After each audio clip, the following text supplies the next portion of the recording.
Hello, listeners. Welcome back to the 5 to 9 job. I'm your host, Raymond, and today I'm doing another off script episode. Hope you like it. Okay, that's a lie. I do have a script behind this, but not like the usual episodes where I have a few pointers here and there. What I do with these episodes is that throughout the week, I just go on noting a few things in my notes app, and at the end of the week, I just pick out a few. Although this week I happened to write about a lot, and a lot actually didn't get into this podcast, or I didn't choose them. But for the things that I have chosen, I think are kind of cool and relevant. So let's get into the episode.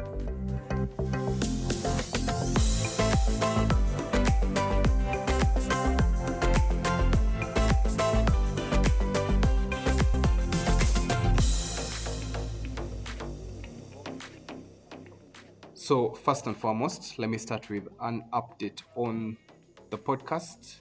Today is Friday, just released an episode today at 8:20. I think that was episode 10. So, for this week, actually, I have released two episodes. That was episode 9 and 10. I intended for episode 9 to actually be a bonus episode, but I didn't have the bonus episode ready and had this already recorded and edited and everything, and actually scheduled. So I just pulled the scheduled date to Wednesday, and then the rest was history. But other than that, like I told you in the previous update episode, I've been recording at least an episode a day or writing a script, one script a day. So if I don't record, I write a script. But what actually ended up happening is that sometimes I would write the script and then feel like recording that episode, or I would write the script today, write it tomorrow. So I've almost been like recording at least 4 episodes for last week and this week, because I started last week. Last week, this week, I've recorded 4 episodes a week, which is 8. And right now I have 4 episodes fully edited and everything, and then I have 4 that I haven't yet started on, including this one. So I hope you guys are going to like whatever I am putting out there. If you have comments, please let me know. If you have reviews, if you just have thoughts that you would like to share, I have asked for them, so just kindly let me know. Okay, and then future plans for the podcast. I do want to get more serious with this podcast thing. I really like recording the episodes, writing the scripts, and then when I finally post them, although yes, the viewership is still low, average listener per episode is one person. Thank you to that one person. Okay, not average, but for some episodes, like the lowest is one person, and then the highest I think was like 7 from the interview I did with Andrew. And actually, I want to bring Andrew back on for a second. We were supposed to record it, I think, yesterday, but we had to reschedule. But otherwise, I'll be sitting down with Mr. Andrew again to record another episode. I also want to sit down with a couple of friends of mine. I have 2 friends in particular that I want to bring on to just share their thoughts and how life is taking them, how they are planning their growth, how they are facing what comes towards them, and maybe we can pick out a thing or two, and actually even gone ahead to do some work trying to find out how to interview someone, like when they come to your podcast, because I could host someone and the conversation could be so blunt and so passive, and then someone else, one of you, could host that very person, and the interview is so good, it is so engaging and all that. So I just want to get to that level whereby I can interview someone. So when I am talking to someone, I'm actually asking them about what they are interested in, more of like focusing on the person you're interviewing and what they are saying, and then just trying to moderate that conversation instead of having an agenda. I want to get this out of them, I want to get this and this, and then at the end of it all, the episode actually doesn't have flow. It has all this unnecessary garbage that you actually end up deleting out of the episode. Okay, and right now I'm not at the level whereby I want to re-record an episode or something like that. No, I want to try to do my best, yes, but I do have a lot of things going on, so I don't want it to take so much of my time. though I see this podcast thing taking more and more of my time. So I always edit after work, edit on weekends, things like that, to just kind of try to make sure I'm not giving up anything at work, but still doing the podcast for you guys and for myself. Okay, so the first thought in my notebook, wow, that was a long intro, but the first thought in my notebook was actually from yesterday. I was listening to an episode and I wrote this down. It was about focusing on building value and working in that process. And this was the note. You need to focus on building value and working in the process instead of the outcome. I have to credit this to Vusi. I was listening to an episode, the VT podcast. I think it was the snowball effect episode. Yes, and he was just explaining how some things start small and they start to snowball into bigger things. He used the example of I think it was launching a book in 2016 to 17, and while he was there on stage, he was launching this book, and while he was there on stage, he started to ask himself, how did he actually get here? To be in a room, I think it was full of 6,000 people, and then he realized that it had been months and months of preparing for that 45-minute presentation that he gave. It was also 8 years of research to write the book, and also 20 to 30 years to be him, to be who he was, capable of writing that book, to put together the team to do that, and then being able to present it in that way, in such a way that people would come to actually listen to what he was saying and what he had written in this book. And I wrote this down because, we focus a lot on the result and not on the process, because you'll see that for people you admire, let me say, you will want to be like them. You will want to have what they want. But what you don't realize is that that person doesn't look like that naturally. It is actually a composition of things they have done and done and done again and again and again over the years, because whether you were put in the same environment as them or in kind of the same setting, you would still have different results from them. So whatever you are admiring, regardless of the fact that maybe they put you in the same room, they gave you the same parents, and the environments around you are the same, you would still turn out different. So it is more or less about focusing on the process this person took to get there, and the value they were creating on their way to the image they are now, instead of focusing on this negative energy of admiring and then pressuring yourself and then trying to emulate and copy every single thing they do. No, the best thing is to put yourself in that moment that you haven't yet reached, but you'll reach. You put yourself in that more like visualizing yourself into that character, into that person that you admire to be. You obsess more on the process of becoming that person other than walking and talking like them. So you start to go down into those micro details. You have to begin to play more on processes more than the result. And I don't want this to be a review of that episode, but I would actually encourage you to listen to that episode. It was, I think, a 20-minute episode, and it was great. This guy, Vusi is good. He speaks well. He articulates himself so clearly. He has a great team that does his editing, but he really does the work, and his episodes are really mind-blowing. So I would encourage you to listen to actually his entire podcast. But what I have learned is I have to take a step back and kind of build for the life that I want in 3, 5, 10 years from now. I don't want to look onto, let me say, a 50-year horizon. I just want to keep my vision a little bit small so that I can plan more accurately. But you see, delaying this desire to be very successful now and feel bad when, let me say, my podcast doesn't hit that metric that I want with the listeners and with the downloads, I want to change my mindset so that I can think of the goal that I want to have. That is to say, I want to be at this place and be like this person in 3 years, and then just flat out work to be that person.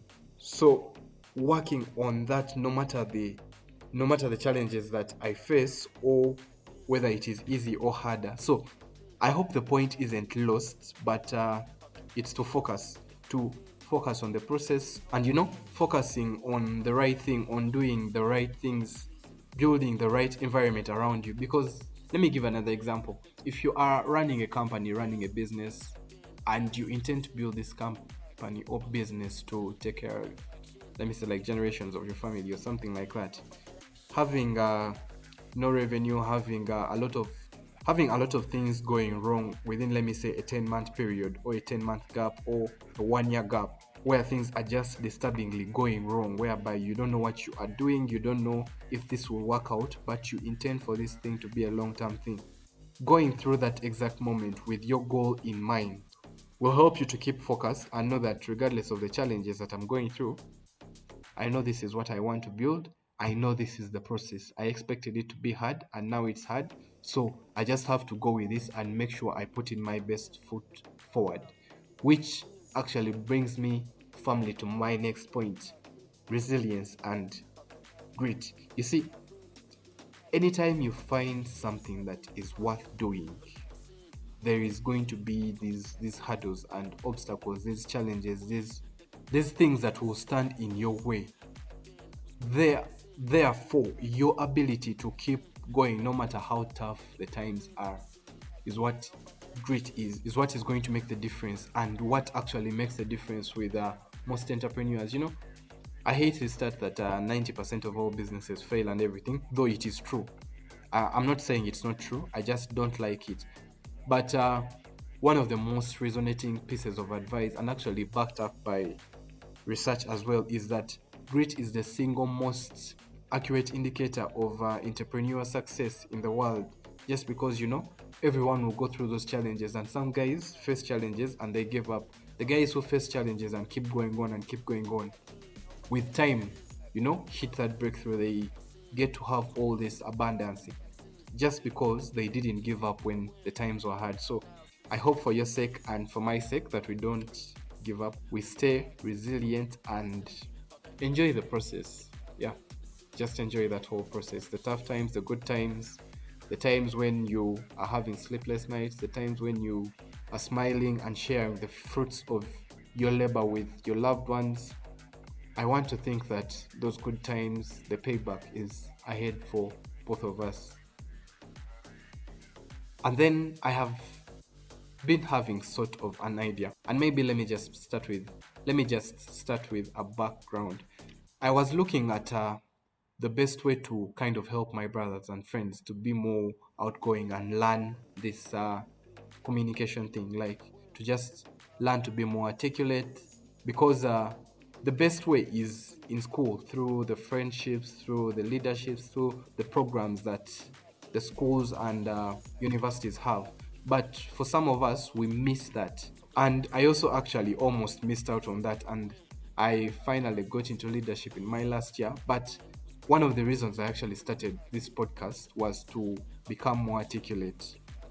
This is my way of trying to, boost up my communication skills. But I would love to have a community to learn, grow, and share with. And if you know one, kindly please hit me up. I was looking at communities for podcasters, for speakers on the continent, for presenters, MCs, and a society for just like this kind of training and sharing, where like not sort of a mastermind group, but just a group of like-minded guys that want to improve on their communication skills. So I was just wondering if that is actually there, or if I should start my own or something like that. But if you don't know one, kindly just hit me up. Okay, and then work-wise and business-wise, I actually learned something this week that actually depends on me changing, instead of focusing on other people and these external things. Because the reason I like that is that it shows that I can still change, I can still grow. There are things I can still improve on. So these were two things. The first one was that I need to appreciate my team more for what they do and what they sacrifice. If you are, for example, let me say, leading a team, you are going to forget about the lots of things that they are doing in the background.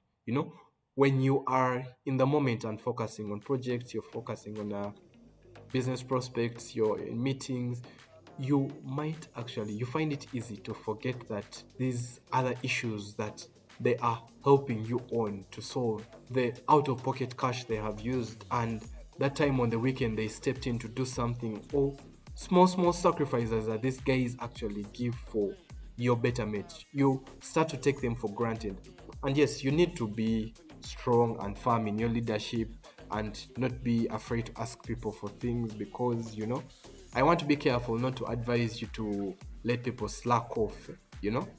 There is this balance between being a strong leader and having them do their duties without being overburdening. I don't know if you get that. So yeah, just be strong and firm in your leadership, but do not get entitled to the sacrifices and their effort. Once in a while, thank them, stop them, and talk to them. Wish them a happy birthday. Just maybe don't get as involved as a friend would be. Yes, do not seek that approval from them, but try to show you appreciate the efforts that they have. Even when you are a fast-paced startup, let me say, you are a high-growth company, they are still people. They still remain people in the fundamental sense. Also with work, though this might be hard to explain, but let me try. I'm learning not to put the frustration of my ambition on the people around me, my co-workers, my employers, the teams that I work with, my family, my friends, all that. Not putting the frustration of my ambition. You see, if let me say you want to move fast, you want to earn more, you see that you are very dynamic, you want to move fast, break things, and you want to be in this high-paced environment. Although the environment that you actually are in doesn't really favor that, or doesn't actually support you to be that high growth person that you want to be in, you sometimes fall in this trap of putting that frustration on the others. You start to say that this person is lazy, you start to say these people don't support my dreams, you start to say maybe this company vision is flawed, and yet you agreed when coming into the company that this is what they are doing, this is how they are, this is the people and how they behave, and you know what, I am okay moving here. And then you start to blame the people for not moving as fast as you want them to. I mean, if that is the case, you either talk it out and effect change, or you live and build the environment you want. But it's definitely not fair to just be negative and blame people. No. So that is something I realized. I hope other people resonate with this. I really don't know. Then on ambition as well, I was listening to another podcast. I think it was the Real Estate Strategies podcast by Ken McElroy. He said something that I wrote down, and this is what he said. If you are not going to buy a book, you're not going to buy a house. He was interviewing someone along with his wife, and just to give you a background, Ken McElroy is a real estate investor. He has a company, and then this other guy that they were interviewing was a football player. He has lots of cash on him and things like that. And they were asking about when people come to Ken for advice and things like that, let me say, to weave out these people, or to sieve and see who is actually serious about the advice and is going to do this and this. And he tells them, you know what, first go and buy this book, read it, and then come back to me. And then the person doesn't buy the book. So the statement was, if you are not going to buy a book, then you're definitely not going to buy a house. So you see people set these goals and standards, and they're very ambitious goals. Ambition is good, yes, but some people set ambition just for setting ambition. You get it? If you are not, let me say, going to read the book, then you're not going to put in the work. So you should just, off the bat, stop lying to yourself and just do the work. There is a clip I love on the very same thing that says, you saying you will do the work isn't doing the work, just do the work. It's actually by, I think it was on a Chris Williamson episode. This guy that hosts the Modern Wisdom podcast. I think I'll actually just attach the audio at the end for you guys to listen to it. But it's very clear when he's saying you will do the thing is not doing the thing, thinking about doing the thing is not doing the thing. And that's the same thing with people. When you're setting ambitions, setting an ambition is not being ambitious. I don't know if you get it. So you just generally have to start with the small things and build towards the big one. If you are not going to do the groundwork, you definitely are not going to do the work. So in short, just stop bullshitting yourself and decide on things you're going to do. This ties in properly with the whole thing of keeping the promises you make to yourself. If you say, I'll wake up, let me say, and do this and do that, actually wake up and do whatever you said you will do. Do not set ambition and set alarm clocks just to, show people you wake up at 5. No. Set the alarm clock and get up. Do not hit the snooze, get up, because it will actually give you that positive momentum and actually helps you later on when this whole imposter syndrome comes up. You have carried that positive momentum and proof that you do the things you say you are going to do. So in other words, just keep the promises you make to yourself. Okay, and then the next point is live your life without worrying about the end. Everyone else will be fine because they were fine before you were here. I picked this from a Jimmy Carr comedy special. I like comedy. I've told you guys I like watching comedy in the evening. I think it was a clip from this current tour that he's doing, the Jimmy Carr Loves Funny thing. So he asked a guy in the audience what he was interested in and what he thought about during the day, things that came to mind. And this guy was like, you know what? I think about not dying. And then Jimmy Carr said something that was quite simply easy but important. He asked the guy in the audience for his age, and the guy was 20 something. And he just separated that from his age and was like, you know what? I was alive for 30 years before you even came to this earth, and I was fine. And that's the same for everyone that was here that is older than you. They were completely fine and normal before you were ever born. Hence, they will be fine and normal even after you are gone. So he was trying to illustrate this thing that people usually think of after I am gone, this and that, and they worry about that, not thinking that, you know what, there is a lesson we can always pick from history. What happened before you were born? Why people all they are saying, oh no, we miss Raymond, we can't listen to his episode just because he has not yet been born, just because he hasn't yet started. No, guys were watching cartoons, guys were playing football, guys had other things they were worrying about, people were looking for money, guys were not in any way trying to look out for, waiting for you, praying for you. And that's going to be the same thing that will happen when you die. So yes, people will, let me say, mourn for a few months or weeks or even days if things are that bad. But I mean, there will be that period and then the whole world will reset and just move on. So the moral of the whole point was that you need to live your life without worrying and just enjoy it. He actually said that he told him not to worry about that and just enjoy the passage of time, because that's his definition of life. Enjoying the passage of time with the people you love and the things that you like doing, instead of worrying and regretting and then reaching the end of your life and it just all went without you noticing. Okay, this next one is also a life lesson. It's a harsh one, but I'm still going to share it. So I realized that no one actually owes you their loyalty simply because you know them or you helped them before. Like that's simply it. No one owes you anything. Like in the greater comparison of things, no one actually owes you their life. No one actually owes you their ultimate loyalty. There is that level of connection that is earned over time. So let me say you can't blame someone for showing their own loyalties to other people above you. You can't blame someone else for putting their family member, for putting their wife, their kids above your needs. Because I mean, what did you expect? You might be tight, yes. Expecting that, putting all that burden on someone else and on yourself just isn't realistic. Actually it ties in well with the expectations that we have.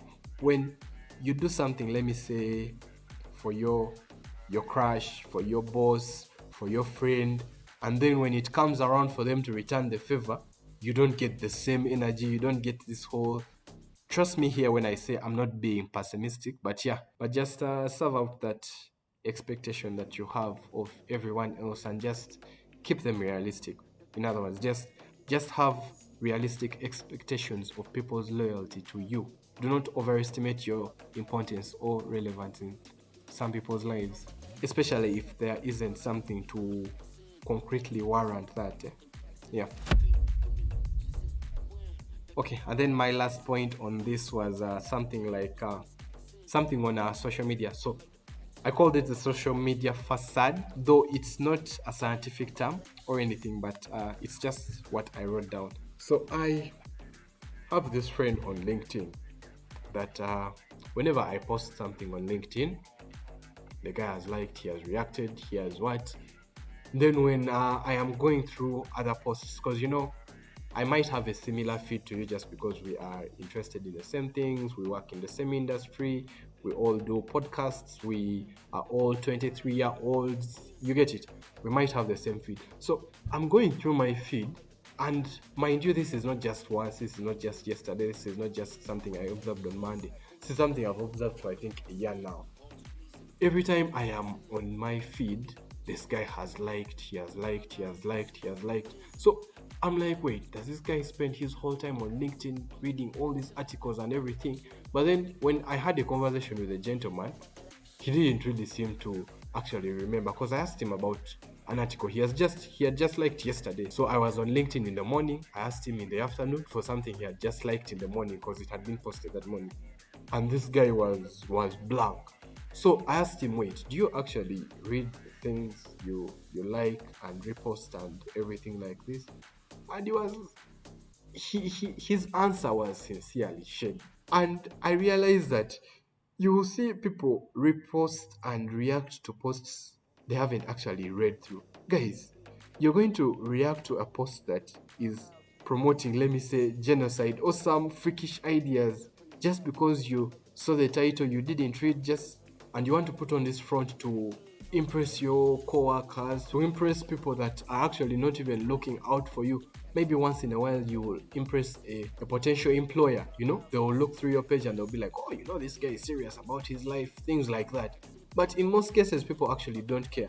And it's actually the same thing with Insta, with FB. You guys, do not just like something that you actually haven't, read through and everything. You could like a picture, and then in the description it is talking about something that completely conflicts with your values, and then you'll be on a panel one day and they have done a background research and some things like that, and then you are affiliated, or you are seen to be affiliating with a company that has been throwing, let me say, toxins into Lake Victoria, and the guys around the whole lake are dying of this disease, and the company did this and that, and the employer has blacklisted that company. So just because you have been liking, you're just there, you're interacting, you guys. Okay, you guys, it was just so funny, but it just reminded me to actually stay mindful of the things that I'm liking and interacting with on Instagram and on LinkedIn and on all these social media platforms. You do have the option to say, I'm not interested in this. And when you actually read it, you get to see, you know what, this doesn't align with my thing. This doesn't align with who I am. This has this thing that I would have missed. So, guys, just be careful. All out, just be careful. And I think that brings us to the end of this episode. I know this is going to be very long. I have actually recorded as long as the other episode was. So for those that have stayed around until the end, like I promised, here is a clip from the Modern Wisdom episode by Chris Williamson, and he's saying on doing the thing, and why saying you're going to do the thing is not doing the thing. Preparing to do the thing isn't doing the thing. Scheduling time to do the thing isn't doing the thing. Making a to-do list for the thing isn't doing the thing. Telling people you're going to do the thing isn't doing the thing. Messaging friends who may or may not be doing the thing isn't doing the thing. Writing a banger tweet about how you're going to do the thing isn't doing the thing. Hating on yourself for not doing the thing isn't doing the thing. Hating on other people who have done the thing isn't doing the thing. Hating on the obstacles in the way of you doing the thing isn't doing the thing. Fantasizing about all of the adoration you'll receive once you do the thing isn't doing the thing. Reading about how to do the thing isn't doing the thing. Reading about how other people did the thing isn't doing the thing. Reading this essay isn't doing the thing. The only thing that is doing the thing is doing the thing. Okay, so everyone here, thank you for tuning into the episode. Please like and subscribe, send me a review. But yes, they are important. We all need reviews, we all need the likes, because that's how more people find the podcast. We all need follows. So just kindly subscribe, like, and review the podcast. This has been the 5 to 9 Job Podcast. I'm your host, Raymond. See you in the next episode. Stay well.